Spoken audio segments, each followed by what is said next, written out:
Shooting it raw? Yes. Shooting it raw. How are you? Hey, how's it going? Let's look at the elbow thing. How's it going? All right. Come on, let's go. I was looking for you. Wow, it's been a while. It has been a while. And hold on. Let's just make a photo while we're here. It'll be funny. Okay, so 1, 2. What? No. I'm doing the agent no. Nice. Nice. Okay, so I've got Kay Tugsbayar. How do I say your name? Last name? That's a pretty decent way to pronounce it. So how would you say it? I would say it as Khaliun Tugsbayar. Oh, of course. Yeah, my name is actually Khaliun Tugsbayar, but I shortened it to Kay because, it's just an easier way to get it across to people. I love it. it. Okay, so I've got you on Shooting It Raw, which is very exciting. Shooting It Raw. Shooting It Raw. So how'd you come up with the name, actually? Well, I was preparing a porn. I was just gonna say, it sounds like a bad porno, because when I tell people I'm going on Shooting It Raw, I mean, it's not exactly the... That never occurred to me until one of my gay... No, it's true. Until one of my gay friends said, is this like a porn thing? And I was like, no, it's not. It's actually, it relates back to photography. Well, you've derailed from your career path a little bit. But no, it goes back to photography, and raw being a raw file of an image, right? So of a camera image. Cool. So the mechanics is that we start with a photo, and then we go into just whatever we talk about. Yeah. So in this case, you sent me this unbelievable photograph, which I need to explain and then sort of say because it's a podcast. Yeah, of course.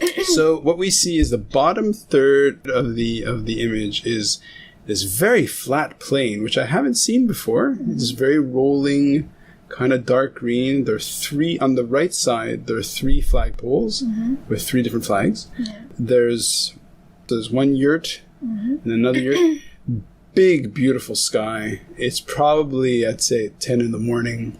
I know you're Mongolian, and this looks, I'm assuming, like a photo from Mongolia. Yeah, 100% right. Yeah. So what is that? Actually, I don't know. There was no intent in the picture. I just wanted to take a picture of my home country, and this was, I believe, two summers ago. I usually go back home every summer just to revisit and see my family. And every July we have our National Independence Day. So we have which is Natam. It's a big holiday. Everyone eats, feasts, drinks. We have archery. We have wrestling. So usually during this holiday period, everyone just goes out to the countryside and they just get fucking beasted. Right? Okay. And nice. then they see horse racing. Nice. It's a lot of back to our roots kind of vibe. Okay. So this is just one of those celebrations. So people actually go out and build their own tents.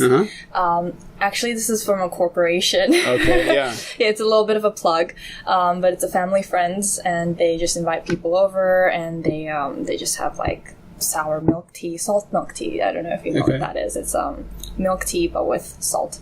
So, yeah. It's a national drink, and we eat bod, swoshor, all of our traditional meals. And I don't know, this is the perfect way to describe Mongolian plains, because you go outside the city and it's just... There's nothing. There's nothing. It's amazing. No electrical poles. Nothing. No... I mean, there's one yurt there that's right there, and then it's just... I think of it as in Canada, the prairies. But this is just so much sky. This is what I grew up with, man. Okay. My childhood was this. How far of a drive from your original home where you grew up to this place? Not too far, actually. So you have the city center, which I think hosts 1 million something people. It's a very small city. And then what's the name of the city? Ulaanbaatar. Okay. Which is Ulaanbaatar, I guess. Yeah. Whitewash it. Sure. But the way to say it is Ulaanbaatar. Yeah. And you drive out, actually, whichever direction you go, just an hour drive, and then you have, this scenery. To your north, you have, gorgeous giant turtle rock, which is actually a big hotspot for tourists.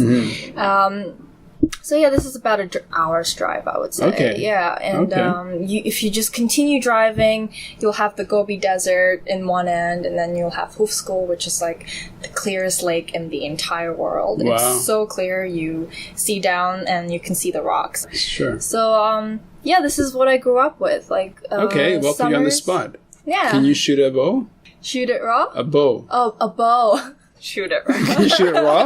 No, come on. Can I shoot a bow? No, unfortunately not. No, For shame. But I can ride a horse. I think that's just You can ride a horse. instinctually. Amazing. Yeah. Okay, now, with or without a saddle? With a saddle. With a saddle, okay. I'm not that hardcore. I want you to tell me the story of your teeth. Oh, right. Okay, so... Best story in the world. I think I would have pretty decent teeth. You have great... It's okay. Very nice teeth. Nothing to be ashamed of. No, beautiful teeth, yeah. So Mongolians have a weird ritual of when, like, kids are, losing their baby teeth, you just wrap it around in, like, a sack of fat. Would you say a sack of fat? Like, it's just a strip? A strip of fat. You roll it around and then you feed it to a dog.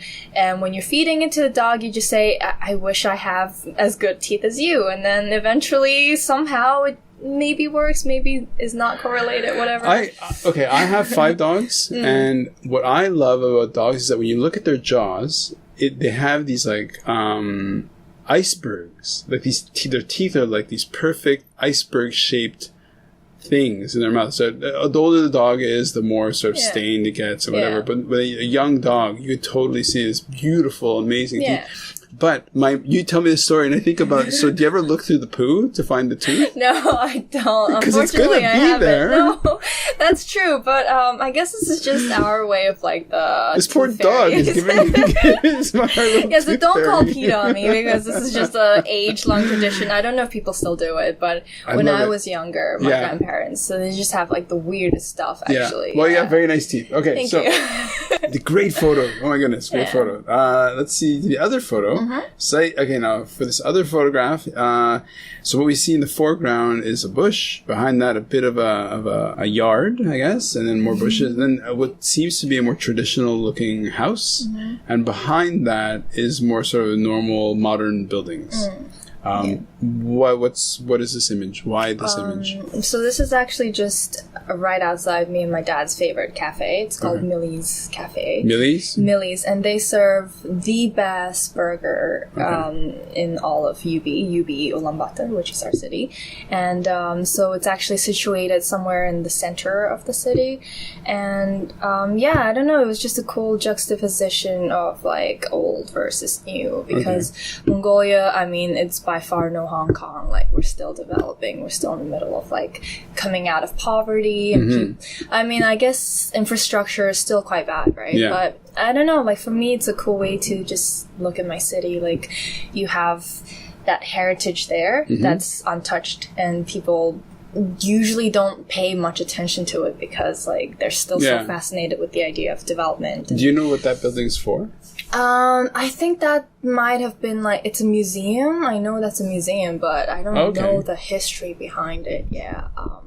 I just like the juxtaposition. No, for sure. Eventually they're probably gonna like tear it down and like build like a giant skyscraper, which is what they have been doing for a long time. Like in Hong Kong. Yeah, exactly. And I don't know, I just liked how it looked. And that's great. That's what it is. So, can you tell what these flags are? Are these just flags of... are these Mongolian flags in the background? It looks like South African flag, no? Okay. I'm not quite sure, actually. Okay, now, so when we met, you were working at the shared co-working space. When you speak, your accent sounds very international, sort of whatever. So you grew up in Mongolia? Yeah, I did. I guess I would have to kind of give you a little bit of like a background information on you don't have to. My family. Sure. So my grandma has 5 grandkids, and the first 2 were boys, and she was like, I really want a granddaughter. And so she looked at her 3 daughters, and she said, whichever one of you births me a daughter, like, I will provide everything for them. Oh, wow. And then my mom just so happened to get pregnant. You were the lucky granddaughter. I was the lucky dog, And, not dog, granddaughter. Granddaughter. Granddaughter, yeah. So, immediately I think she was just very infatuated with me. I don't know if that's the right word to say, but I was always like very lucky in the sense that my grandma made sure to provide for my education. Nice. So my parents actually never had to worry about like funding my school tuition fee because my grandma just wanted to make sure she provided me. That's kind of alienating to her other grandchildren. Yeah, no? exactly. That's what I grew up with. A lot of hostility, a little bit. Yeah, because she didn't make it a secret that I was her favorite. No, so... Is that why you're so covered in calluses? I don't even know what that's supposed to mean. But no, I was always like the center of a lot of like family arguments. Just the fight, like, oh, why do you treat her better than like my son, blah, blah, blah. But like, again, our family is like very close-knit in the sense that like nothing can break our bond. On the good days, we're like the strongest family. In Mongolia, do people live in a sort of communal household, like all in the same building? No? No. Thank God, no. I would hate that because as much as I love my family, like they can be just the most dramatic bunch, right? Sure. Like all families. Yeah, like all families. But I mean, like I've had family fights break out, like because Mongolians drink a lot of alcohol and they tend to be like a very emotional bunch.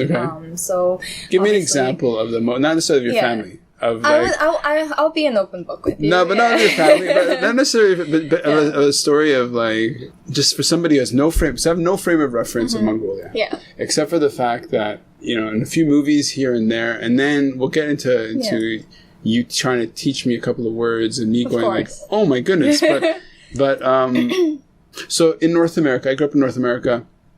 A big scene is to have families outside fighting and whatever, and you got the trailer park and people fighting. And although I didn't live in a trailer park, but so is there that high drama? Give me an example of high drama. Oh God, I don't even know where to begin. There's so many instances of that happening. So we have this. My grandma actually bought a giant piece of land outside in the countryside, and for some time she actually ran it as like a tourist camp situation. Okay. So she had like yurts and then like a little townhouse kind of vibe thing. So people would rent it out for like the day or like on the weekends. Oh wow! So our families would go there for the weekend. All of us, all the cousins, all the uncles and aunts. Okay. It's like a big family deal. So and we had a chef who cooked for us. He was a really cool guy. I thought of him as like a older brother kind of figure. Okay. So, eventually like the night progresses and everyone's playing poker and like I was really young. I think I was like maybe 8 or 9. Oh wow. All my cousins were all really, really young as well at the time, right? And then I don't know, like we had just gone off to bed and like all the family, right? So my mom has 2 older sisters and a younger brother. So they were all present and so were their significant others. And before you know it, I just hear like glasses breaking and just people like yelling at each other. And I run down and then like I think all the sons-in-law were fighting. I think it started over something very minuscule. It's like a proper physical fight. And then at some point my uncle was like chasing my dad with a car, like trying to run him over. And then in the morning, like everyone was just back to normal. Like, yeah, like that was a fucking wild man. Like you literally tried to murder my dad, but okay, like it's just, it is what it is, So that's why like now when I go to family gatherings and functions, I just absolutely hate it when they drink because like I've just seen too many cases of them like having like I don't know, I would say Mongolians are like a good mix of like Russians and Chinese. So you've got like the heavy alcoholism that's been taken over from the Soviet Russian Russians. and Chinese, and then you've got like the nationalistic, prideful, like communal, characteristic from the Chinese, and then you mix it and you get like the Mongolians. Right. So it's not fun. Okay, but it's well, dramatic. lots of stories. Yeah. I mean, I like language. I like accents. I like for somebody who hasn't heard Mongolian. So. I know this sounds like really ridiculous, right? Yeah. You speak to me in Mongolian. I'm going to speak to you in French or Hebrew. You decide, cool. And then we'll see what we're talking about. Okay. As beseda, I need to berita kaka. Би ерөөсөө чиний ярьж байгааг ойлгохгүй байна. Гэхдээ энэ бол надад айгүй сонирхолтой. Okay. Би анх удаа ийм подкастт орж байгаа болохоор яг юу ярих уу мэдэхгүй байгаа. Гэхдээ сонирхолтой л юм байна.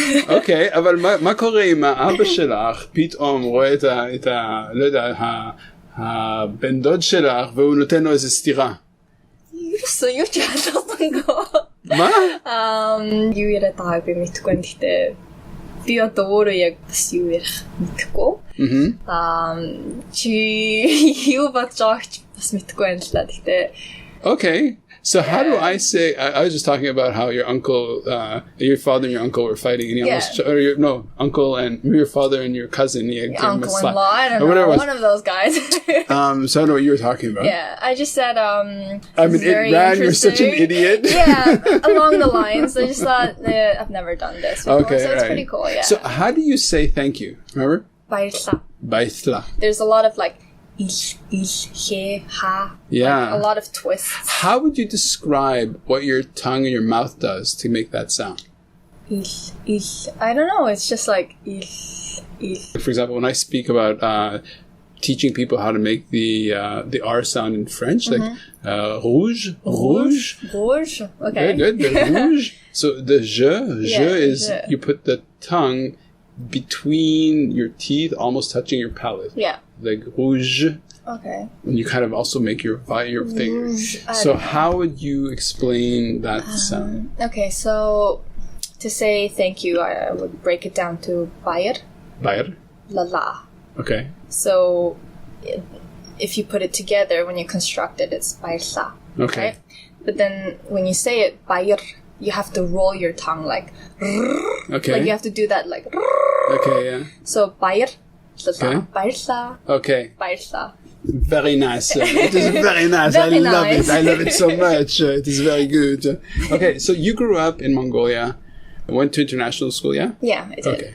It was very opportunistic of me to be able to attend an international school. Very lucky, yeah. Yeah, especially because it was the only international school in Mongolia at the time. Right. So my classmates were like, whose parents were prime ministers and presidents and like oligarchies of Mongolia, right. And then there I am, just like a normal average family. A country bumpkin. Yeah, exactly, a country bumpkin. So I grew up like kind of not really fitting into the crowd, because like these kids, I mean, like they came from like real wealth, right? But then Mongolians, they talk, it's so small, so you hear like their parents are crooks. Oh, wow. Like they based their wealth off of like basically doing crooked shit, right? But yeah, like that's where my international accent came from. Nice. Okay. I would say it's more American than anything. Yeah. I don't know, like I've never lived in America, right. So people have asked me if I'm Canadian. I'm like, nah, dude. Yeah. Like, nah, just but Mongolian. you studied in the UK. Yeah, I did. I went to uni there. Which? Kingston Uni. It was a lowbrow piece of shit uni, but just sell it. Yeah. Okay. I'm not gonna front about it. Yeah. So let's go back to Mongolia. So how would you describe your connection to the land? So for example, I was born in Jerusalem, and famously in Judaism and in Israeli culture and all that stuff, it's like this. Like when people talk in Hebrew about going back to Israel, they don't say Israel, they say I'm going back to Haaretz, which means I'm going back to the land. Oh, wow. That's sort of the word Haaretz, like the land. Yeah. So what are the cultural keys or tags that you would put to because you see that image of the plains is so dramatic. Yeah. I don't know. For us, we're very spiritual people, right? So when we think of home, we think of it as like, again, the land, like the land of blue skies, clear blue skies. We say, oh, no piece of land, like nothing could ever beat what we grew up with, right? So I don't know, there's a sense of like pride as well, but it's just, of course, going back home. Yeah. How is this different from somebody from Derby or from Birmingham, Yeah. who goes back to the UK. Like, how's that different? I don't think it's different at all. It's just like where it's the connection, it's the root. You're going Okay. back to where you're from, so it's that sense of like, oh, I'm back home. It is what it Okay. is. So when you made that photo, Yeah. on that plane, and also this one here, it's just with your phone, Yeah, or is it with a just with camera? my phone. Okay. Just wanted to capture where I was at the time. No thought really goes behind into it. I think it's funny that when I said, "Oh, send me some pictures," and you said, Yeah. "Oh, I only have memes." Yeah, I just have a bunch of memes saved on my camera roll. Nothing fantastic that I could send. So that's Well, this is good. This is, I mean, this is interesting. Well, actually, I wanted to talk to you about like Mongolian culture a bit, because I think a lot of people like are fascinated. And I have no idea. Yeah, exactly. Because I don't think a lot of people bump into a Mongolian just out of the blue, right? For sure. For sure. So yeah, I've had instances where people are like, "Oh wow, you're like literally the first and only Mongolian person I've met," and I'm like, I feel special. Yeah, I do for feel sure. special. No, Yeah, it's no. cool. How many people live in Mongolia? I would say roughly 3 million. 3 million. Yeah. The whole population The of whole the nation. population. 3 million. Yeah, Wow. Wow. it's small, yeah. Yeah, But then okay. our land size is fucking massive. It so, I'm used to space. Right. Would So you say that Mongolia is the Canada of Asia? I don't think I would ever say that. Massive country, small population. Okay. No, I wouldn't. I've never said that. Sorry. Well, you wouldn't be an idiot like me. That's fine. Okay. Yeah. So, okay, massive territory. Small. How much of it is desert? How much of it is like plains?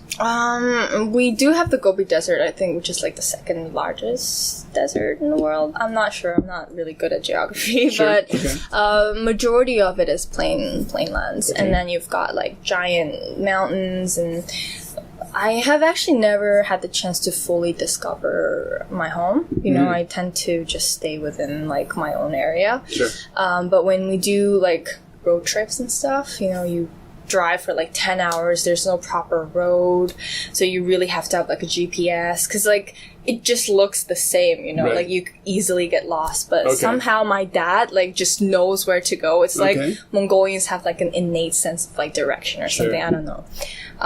But yeah, it's cool. Like I grew up, I think my childhood was very different to like my husband's, for example, because he's a city kid. Yeah. And as much as I'm a city kid, like my childhood was basically compromised of like Mongolia just coming out of like communism, and then like everything was up for grabs.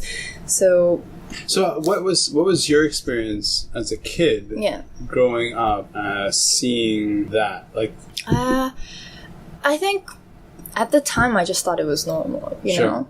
But looking back, probably it was a strange way to grow up. It was just. was there military, or was there? There was no military, nothing. No, just people just grabbing whatever they can and then trying to, because everything was once belonged to the state, right? Mm-hmm. Like everything. And the way my grandma was able to make her money was just to bid on like a piece of property. Oh. And then she got the property, but then like it burned down, and then it went into auction, and then she had to like bid for it again, and Oh, people wow. were just trying to like get anything they could get their hands on, right?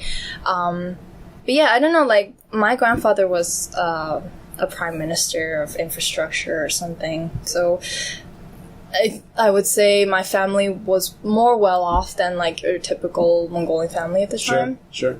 So he was a diplomat. He got to like experience so many different countries. So I just remember my childhood being like my grandparents always going off to like different countries. And Okay. then whenever they come back, like all of our family members would like be waiting. All and then these gifts. all those gifts. Yeah. Like just, she would just call out like names, right? Like, oh, this is yours. This is yours. And we're That's like, awesome. it was just amazing. Yeah. And Well, then, like my uncle, although I was living in Canada, Yeah. my uncle was a sailor, and so he'd come to Hong Kong, he'd Yeah. go all over the world, and he'd come back to Israel, and he'd have all these gifts. Yeah. But it was like cream cheese, Philadelphia cream cheese, and it'd be like, okay.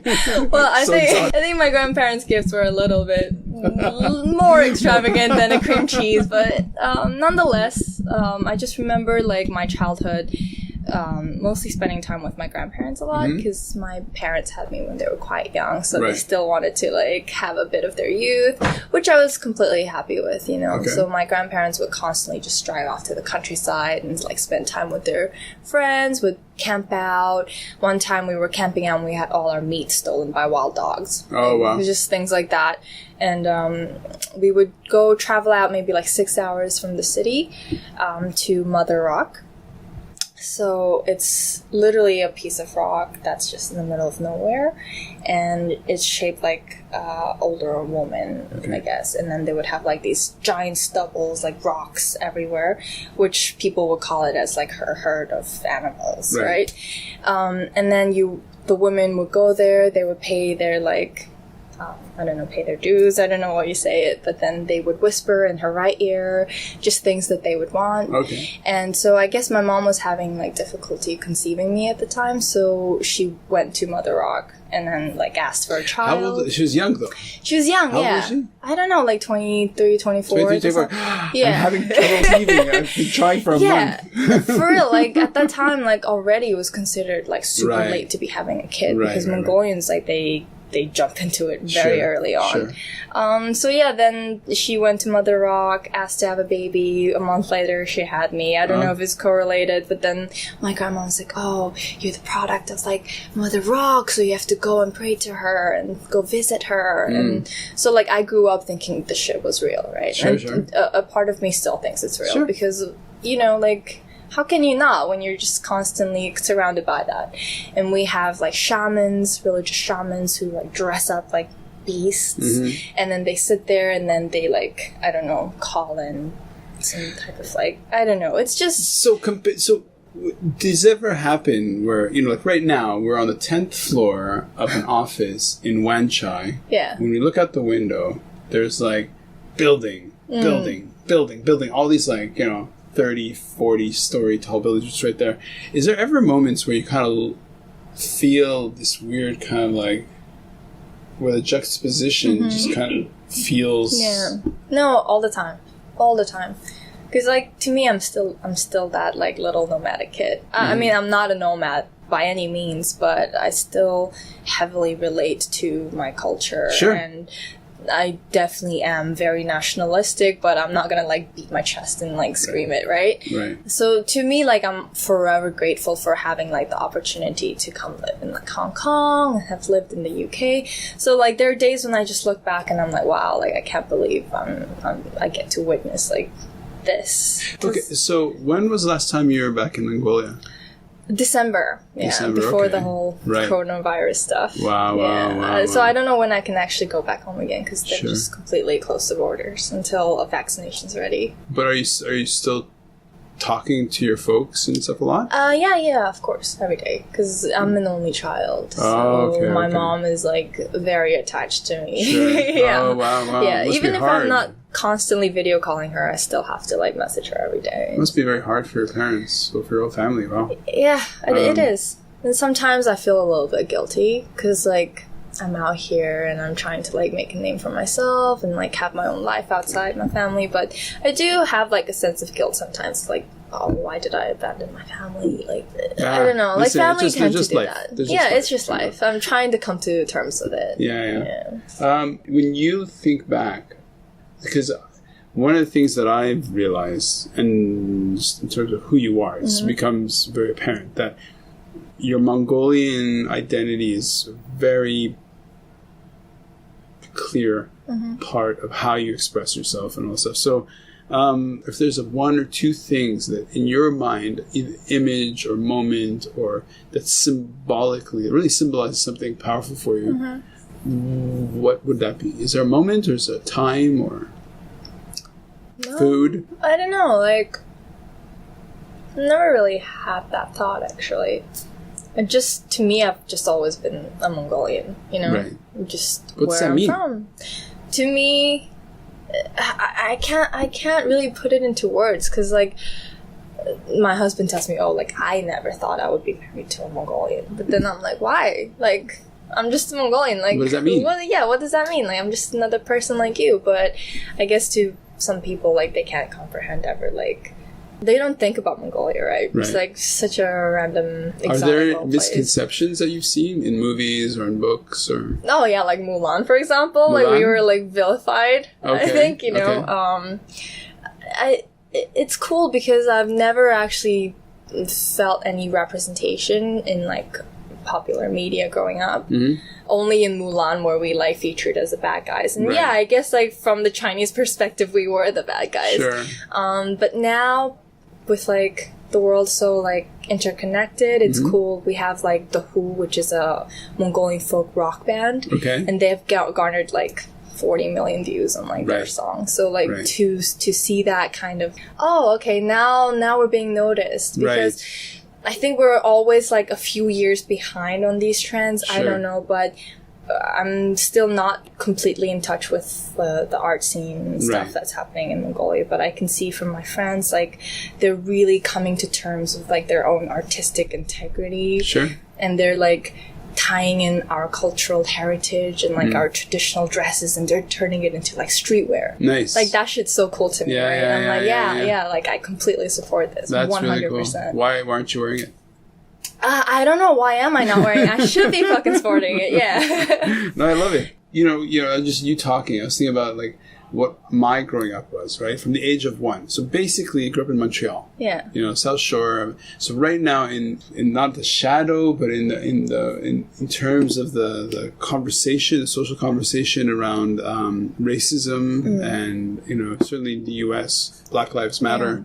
A couple of things that my experience led me to think about that is, one, in a way, I was growing up, I was just me, but because my parents are North African, from Morocco, and I was quite dark as a kid in Quebec, the parents would, you know, yell, "Oh, get that nigger," you know, like, Oh, wow. yeah, like they just assumed that I was black and no. and then, for example, when I worked at the Human Rights Commission, one thing I realized was, in a way, your identity is in response to what people call you.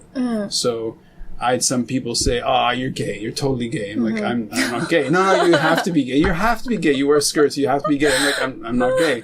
But it's like, after a while, with enough people saying that, I'm just like, Am I gay? Maybe I am. Hey, Just hell, try maybe a little you bit are. of cock for a second. No, no, not for me. Thank you. But Well, you gotta try it out at least once, right? kind of scares me. So, in view of that, Yeah. like, how, when you grew up, in terms of discrimination, in terms of you look Chinese but different. Like, you definitely do not look certainly not Southern China, like in a Hong Kong face. Yeah. What is your perception coming up to discrimination or whatever been like? In England, most likely. I don't know. I don't know. I think all Mongolians feel a little bit of like inferiority complex. They do have a bit of that.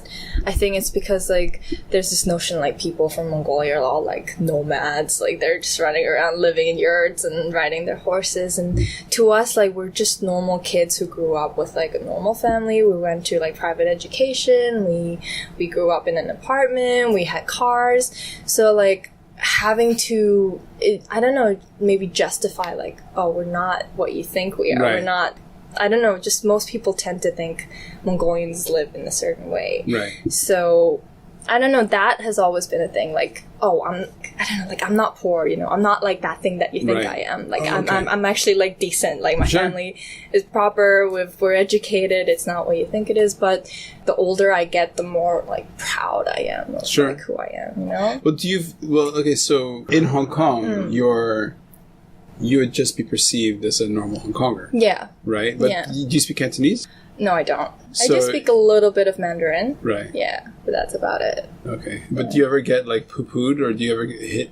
Oh, So they for- hate me. They hate me because, like, I don't speak Cantonese, so Okay. the cab drivers, when I talk to them in Mongolian, I mean, in English, Oh, so they think, like, I'm just, like, a rich, snobby local kid who refuses to speak Cantonese, or for some reason, I hate that. Yeah, and yeah. I also hate not being able to, like, relate to the people that I'm living, like, in close proximity with, and, like, in terms of culture. Like, I'm really trying to adapt, right? But language is such a critical element Sure. of that. And Cantonese is really Exactly. very hard to get Yeah, into. and I find it hard to connect with some locals because I do think they tend to kind of stick within themselves. Sure. Especially in the Hive, you know, I've had locals just not like me very much Right. just because I speak English and don't really understand the culture. Right, I've had that situation. Okay, that's yeah. interesting. Yeah.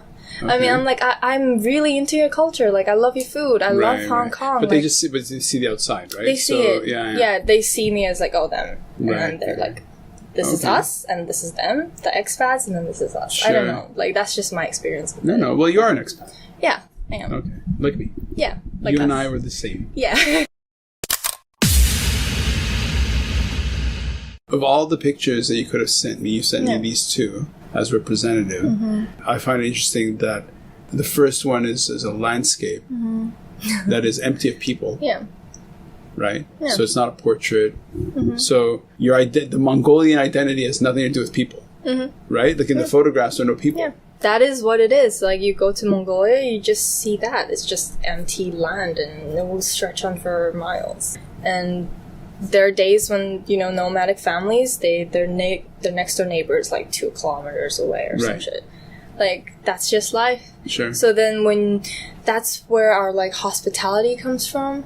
We've always been like, okay, if a random rider comes in, you don't know them, you still offer them a place to sleep, you still offer them food, you still offer them something to drink. It's just that, like, Right. Mongolian hospitality, because it's so rare that you would just randomly bump into someone. So, right. I don't know, like, Is there an experience that you had where you're outside and you bumped into that kind of hospitality? not with the city folks now. City Okay. folks have become, I would say, you know, they've just become, Like all cities. yeah, like all city folks. But that hospitality is still very much present with like nomadic families in Mongolia. I mean, there's like still a heavy culture of people herding their animals, and then literally their entire livestock is their life, right? Right. So That's their the wealth. food That's they their- come yeah. from, the clothes they wear, the money, all comes from like those animals that they herd. And Right. then every summer they change places and they start like gathering stuff for like the winter, preparing. If I, for example, a city folk would just drive out into like the middle of nowhere and there's just a family there, I can go in and they'll still feed me. Yeah. They'll still get to know me, and then they'll put like dairy products and stuff, Sure. and then make sure like I go off to my next journey, whatever. Right. Like that stuff is still very present. Yeah. What is the grossest thing you ever came up with? What do you mean? What is the grossest thing that, you know, if you're like, you're just like, you know what? That's part of my culture. That's just kind of gross. I don't know. What gross? Like when we would just skin animals alive, I guess, and just, we would call it horhak. So that's when you choose like a sheep or whatever, and then like the men have to like skin it alive, and then the women, they Skin it alive. literally, well, not alive. I don't know what No, they is do. it alive or not? I don't. I think they like do something to like paralyze it.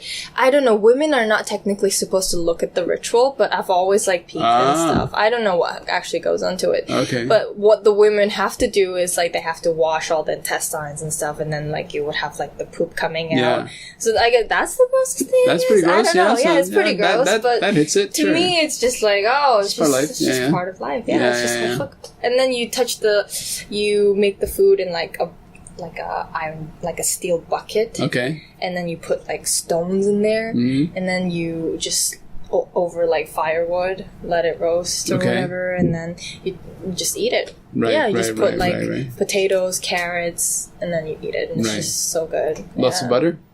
No butter. No butter? Is Our it- diet is just strictly meat and like very little presence of vegetables, I guess. but But no butter. no butter. No. Okay. Nothing. Like Interesting. that. Okay. That's why like we're such big people there. I mean, like, Tall? yeah, I would say the average Mongolian is quite tall. Yeah, like Okay. I mean, in comparison to like other Southeast Asian Well, I think countries. as you go up north, you get taller. Yeah, people. and I think Go it's south, like you go climate shorter. wise Yeah, as yeah. well. We have to be a little bit. Sure. Yeah. What about music? What about... So, did you, as growing up, were you expected to have to... Nah, dude. No, You we were were just- chill. You were just like, Yeah. we're good. So, when was the first time Yeah. you had some vodka? Oh gosh, I think it was like last Friday. No, not the last time you had vodka. When was it? How old were you the first time that you were? Actually, you know what? Like I told you, I'm more of a smoker than I'm a drinker. It's probably because I grew up witnessing like alcoholism just ravage my country, right? It's been an issue for so many families, and it's actually the one thing I hate about my culture is like the dependency on alcohol, because there's so little things for people my age to do other than to drink, right? Because corruption's so fucking bad there. Wow. So I grew up kind of detesting it. Sure. But you know, like obviously in high school, like your friends, like you're cool, like let's go out drinking. So I would have an occasional like vodka shots every night. I don't know, like. No, I understand. Listen, I mean, 15, 16. Same. Like in Canada, So basically, Mongolian is written in Russian script. Yeah. Now, actually, we had our own scripture. Yeah. It looked a lot like Arabic, but it was like horizontal. Okay. No, sorry, vertical. Okay. And then I think during World War II, Soviets came in, blah, blah, blah. My Mongolian history is horrible, by the way. It's okay. So I'm also putting you on the spot. Yeah, so might want to fact check me on this, but you know, they came in and like basically Soviets just tried to get rid of our heritage, like everything that made us Mongolians. Right. But I think the scripture thing, but now we go by Russian acrylic. It's like Abe Vegete. So I think the last of my generation, like my grandfather who knows how to write traditional Mongolian scripture, but otherwise it's I love that you're telling me about Mongolian and about the Russians coming in to sort of impose this new scripture, and you're telling me all this shit with an American accent. It's fucking wild. And we're in Hong Kong. And you're like Israeli, French, Canadian, whatever. You know, who cares? What are you? Soup. It's a big soup. I love it. Awesome. Do you think what Mongolia needs is more attention, more people, more visitors, more tourists, or do you feel it's more about what Mongolia needs to do is somehow sort out their own? We have plenty of issues that we haven't even begun to discuss yet. We're very complicit in the fact that we are just okay with the corruption, right? Like, we know what's happening. We know our law enforcement shit, our welfare system shit, our politicians are shit. You know, like, I literally had a classmate of mine in high school. He was like, oh, so what do you want to be when you grow up? And I'm like, dude, I don't know. Still figuring it out. You? And he's like, oh, I want to go into politics. I'm like, oh, that's cool. Why? He's like, I want to make some fucking money, man. Like, this is the kind of, like, mentality. Right. It's like, you go into politics. Our politics is a fucking shit show, right? You talk to any Mongolian, eventually it will go to this topic. Oh, okay. So, every election, one person gets elected, then they kick out whoever the current party are. And then they bring in their own people, their cousins, their family members, their friends, fucking whatever. They go in, they take like big government projects that's like supposed to implement like infrastructure and all that stuff. And then they're like, oh yeah, I'm currently working on a project. And then they're just like embezzling it, basically embezzling money. And then they fuck off. We all know the politicians have like, you know, offshore accounts in Switzerland. They all have like giant apartments in like New York City, but we don't give a fuck because why? Like, what are we supposed to do? Like, we can do nothing about it. It's like, like, you know what the fuck is going on, right? And then there's like a huge brain drain going on. People such as you coming to exactly. Like, I'm complicit too. But eventually I hope that one day I can go back home when the opportunity presents itself. When COVID dies down. Maybe, or like in the future, 10, 15 years from now on. But like, obviously I'm also part of the problem, right? Like, I'm part of the youth, but I just move away to a different country. It's there. The problem. It's very complex. Look, I mean, I left Canada. I'm in Hong Kong.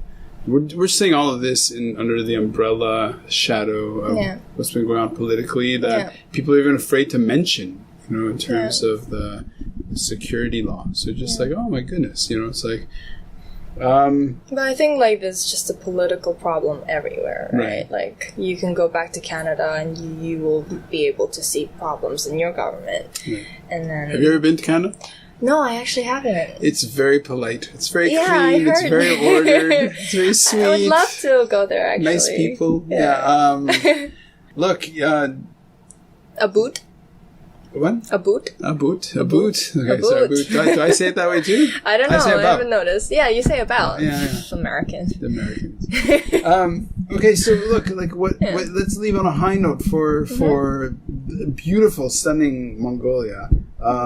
You should come visit, actually. Of course, I'd love to. Yeah, for sure. There's But tons of opportunities to take some landscape photos for you. Well- Shooting it raw. in the perfect world, what would you love to see come out for Mongolia to really celebrate what it is? Because it's weird to be. I think that to have a national identity, to feel this insecurity or whatever you want to call it, but how would you like to see Mongolia assert itself? Yeah. Honestly, I don't want too much international attention on Mongolia because I like that it is what it is, you know, like it's this little place in between Russia and China that people don't know too much of. Like there's a sense of mystery behind it, but I just want people to treat like they say like, oh, this is my home. We gotta like, we're so rooted in like the nature and the land, but I just want people to like take care of it. You know, there's so much pollution. There's so much trash. People just, you know, when they go out camping, they just leave all their trash behind. I just want them to like regard it as like the precious home that it is, if they really think of it that way, and just really take care of it. That's all I want. And then, you know, stop with the corruption. Yeah, for sure. You know, just maybe like make it a little bit more pristine so that maybe we can have like more tourists and like offer more career options for people to get out of poverty. Like just help other Mongolians up, because like the wealth income disparity is massive. It's not okay. Like Mongolians are awesome people, like if you go there, but as long as they're stuck in poverty, like this alcoholism issue will never be solved. So just solve their own issues first before they aim big. I got it. Yeah. Well, that's a perfectly good high note. Let's end with touching elbows and call it a show. COVID-19. Thank you. Thank you so much for joining me, Randall Fancy, for this episode of Shooting It Raw. I really appreciate it. If you want to learn more about the show in general or today's guest in particular, be sure to check out the episode notes at www.shootingraw.com. That's shooting-it-raw.com.